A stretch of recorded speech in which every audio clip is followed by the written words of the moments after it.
Hello and welcome to my review of the Warhammer 40,000 Conquest magazine issue 29. Now I must thank you to everyone that's been very supportive and positive in my recent Conquest videos. I know that they are a little bit out of date, but this magazine subscription isn't available everywhere around the world, so I understand that it is helpful for those who can't get it to see what it's about and to see the models and things. Issue 29 was quite a good issue because it gave you a lot of Space Marine Primaries Officers. So you've got a Captain in Gravis armour, you've got a Hellblaster Sergeant, an Intercessor Sergeant and an Inceptor Sergeant. Now all it is really is just the sprue from the Dark Imperium box set, but what's great about this is you can't get these models individually, these sergeants. You can make an Inceptor Sergeant from the Inceptor box set, you can make an Intercessor Sergeant and a Hellblaster Sergeant from those unit sets, but you're going to have to pay a premium. They no longer sell the 5 Intercessor box sets or the 5 Hellblaster sets, so you're looking at £35 minimum for both of them to get yourself an Intercessor and Hellblaster Sergeant. The Inceptor box set is £30 for 3, and I think we can all agree that the Primaris Captain in Gravis armour would be the same as the recently released named characters such as Tor Garadon at £25. I can't see a Gravis armour Captain being any less than that. The normal Primaris Captain is £22.50, so yeah, minimum £25 there.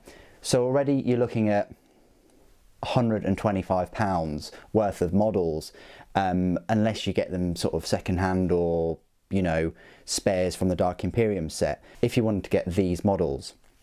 So to have them bundled in with the £7.99 magazine is awesome if you don't already have the Dark Imperium set. If you do already have the Dark Imperium set, then yeah, they're going to look quite similar. You can pose the Intercessor and the Inceptor a little bit, but you can't really pose that Gravis Captain, and it's probably one of the worst looking Primaris models, except for the Invictus Warsuit, I'd say, because of this big belly, this big pregnant belly on the armour.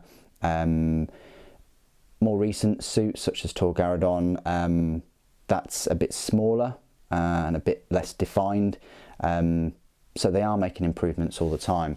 I will go through individual rules for these models towards the end of the review, but firstly let's have a look at the magazine and see what's in here. So it starts off with Space Marine Captains, Arms and Honour, honorific titles, A Brotherhood at War, Age of Strife, Age of Rebirth, Dawn of the Imperium. It highlights the Ultramarine 2nd Company, Guardians of the Temple, and then Champions Collide. You got a little article there about Demons of Nurgle Plague Bearers, and a bit more, and then how to build the Space Marine Officers. They're very straightforward. They're not kind of easy to build, but they are monopose. You're not going to have any issues with them whatsoever. They're quite straightforward and quick to build. The only issue you might have is just with some of the mould lines that they come with. It explains how to paint them, quite straightforward. You've got a rules mission, Acheran arrives, and then the datasheet for the Captain in Gravis armour, which is the same in the Space Marine Codex. But be warned, the datasheet is out of date. Even though I got this magazine a few months ago, if you are getting the subscription, quite a few of these data sheets are out of date in terms of the PowerPoints cost and even the stat line as well. Don't take notice of the data sheets in the subscription. If you've got the most recent codex, yeah, you should really use those. This data sheet was taken from the first, I know, 2 codexes per edition, from the first edition of the codex in 8th edition, not the newer, I say cheaper Space Marine Force in the 2nd edition codex. If you want to know which is which, this is the first edition of 8th edition, and this is the second edition of 8th edition. So yeah, it's not the one with the cool looking Primaris on, it's actually this one, which is you know, smaller but also cheaper. So just bear that in mind if you're thinking about using the data sheets. And then you've got a little look at the next 2 issues. I'm going to be reviewing the Rise of Ruins, just looking at the buildings themselves, but issue 31, it will just be a first look and review all in one, because it's just got 2 paints and a brush. So that's the issue there. Let's have a look at the models themselves then. So we'll start off with the Captain in Gravis armour. As I say, he's one of the weaker Primaris models in my opinion, just because that sticking out belly is so obtuse to the rest of the model, and where his head is, that's really far back, it's almost like there's, you know, another body in there. It kind of sucks. I suppose you could move the head forward a little bit, but yeah, it doesn't sell itself that well. And actually the Gravis armour aggressors, they don't look as bad, I don't think, but stat line wise he's actually quite a beast, if a bit slow. You know, definitely would be great amongst some aggressors leading the charge. But yeah, they're just a bit slow to get them into combat. Anyway, a fair amount of detail on this model. Is exactly the same as the one in the Dark Imperium set, just in blue plastic. You've got the Hellblaster Sergeant, again, same in the Dark Imperium set. He's got this plasma incinerator. I don't think it's an assault plasma incinerator, but the heavy plasma incinerator has a tubing that goes you know, to the power plant at the rear. But that's the Sergeant for Hellblasters. Then the Intercessor Sergeant with a bolt rifle, just pointing. I've got his head facing the other way because the other one I've got his head facing where he's pointing. And then the Inceptor, I've really messed about with his arms. I've got his left arm up and his right arm aiming down, and his head pointing to where he's sort of aiming at, because they do look quite similar.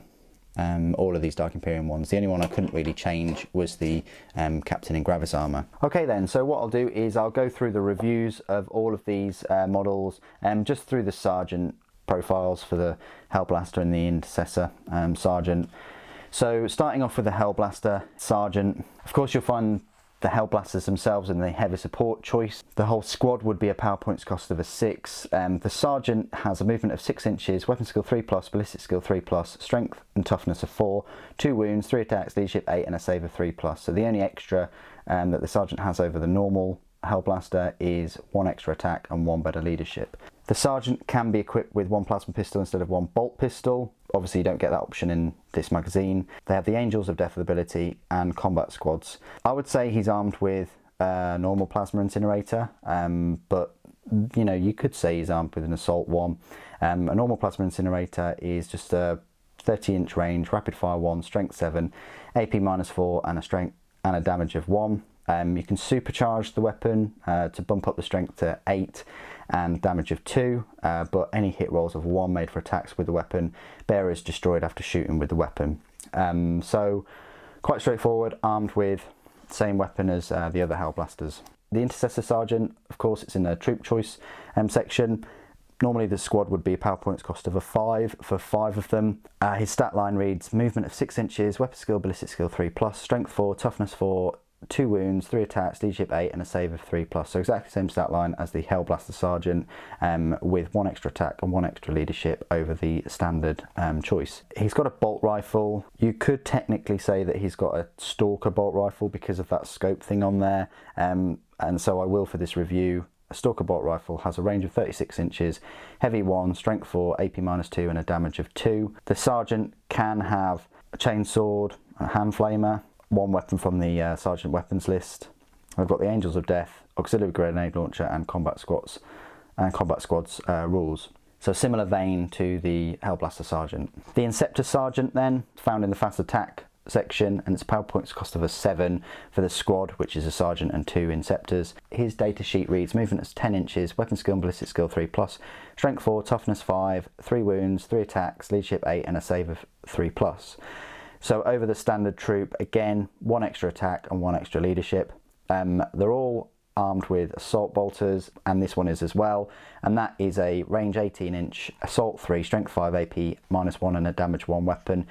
It's alright, you've got 2 of them, so you're getting 6 shots there at strength 5, pretty good. You can swap them out for plasma exterminators, but clearly not in this magazine. Their abilities: Angels of Death, Meteoric Descent, Crushing Charge and Combat Squads. This is one of the rare cases where the Sergeant can't take a different weapon, close combat weapons or anything like that, compared to, you know, the standard troops, which is normally the case. And even the Suppressor Sergeant has a smoke launcher on top of the extra 1 attack and the extra leadership, so just bear that in mind too. And finally we come to the HQ choice, all the way on the left, which is the Captain in Gravis armour. Probably the strongest unit that you can see there. He is an HQ choice and his power points cost of a 6. His stat line is a movement of 5 inches, weapon skill and ballistic skill both 2+, strength 4, toughness 5, 7 wounds, 5 attacks, 9 leadership and a save of 3+. So very, very strong. I feel he's let down with that Gravis armour by only having a 3+ save instead of a 2+. However, he does have a toughness 5 and he does have 7 whopping great big wounds there. He's armed with a Boltstorm Gauntlet and Master Crafted Power Sword. The Boltstorm Gauntlet has 2 profiles, a shooting attack, which is a range 12-inch, pistol 3, strength 4, AP 0 and a damage of 1. And the melee has a strength ×2, so that'll be 8, AP -3 and a damage of D3, but you have to subtract 1 from the hit roll. Not too bad because he's, you know, hitting on 2+ anyway. But the power sword is a strength for user, which is 4, but again AP -3, and then you get a solid damage of 2 rather than damage of D3. But typically you're always going to get that damage of 2 anyway with the Boltstorm Gauntlet and using it in melee. He's got the Angels of Death ability and an Iron Halo, so he's got 4+ and Vulnerable and Rites of Battle. Which means you can re-roll hit rolls for 1 for attacks made by models in friendly units, whilst their unit is within 6 inches of the model. So he does have that lovely buff, that Rites of Battle.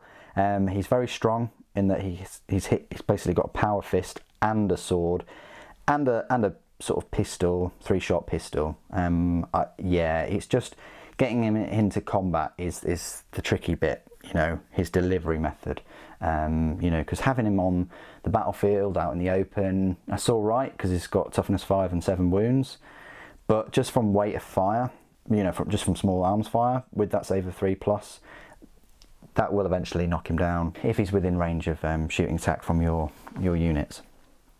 So there you go, that's my review of issue 29. I think it's a very strong issue because, like I said at the start, it's very difficult to get all these individual officers separately unless you find a Dark Imperium box set cannibalized on an auction website, or your friends don't want the Space Marine Primaris stuff in the Dark Imperium set. If you want the 3 sergeants, you're going to have to buy the full kits, which, like I said, £100 there, and the Games Workshop don't sell a Captain in Gravis armour separately.